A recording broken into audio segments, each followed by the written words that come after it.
ঢেঁড়স মালভেসিয়া পরিবারের এক প্রকার সপুষ্পক উদ্ভিদ। এর বৈজ্ঞানিক নাম ইবিস্কাস এসকোল্যান্টাস। ঢেঁড়সের ইংরেজি নাম ওকরা। ওকরা নামটি আফ্রিকা থেকে এসেছে।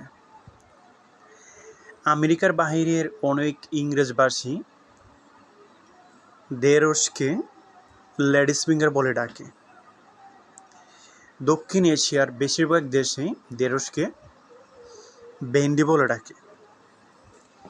ঢেঁড়স কিংবা এই ভেন্ডির রয়েছে অনেক উপকারিতা, রয়েছে অনেক ঔষধি গুণাগুণ। এর মধ্যে রয়েছে vitamin A, vitamin B, vitamin C, লৌহ, অ্যান্টিঅক্সিডেন্ট। এটি রোগ প্রতিরোধ ক্ষমতা বাড়ায়, শ্বাসকষ্ট প্রতিরোধ করে। নিয়মিত ঢেঁড়স খেলে লোহিত রক্তকণিকার উৎপাদন বেড়ে যায়।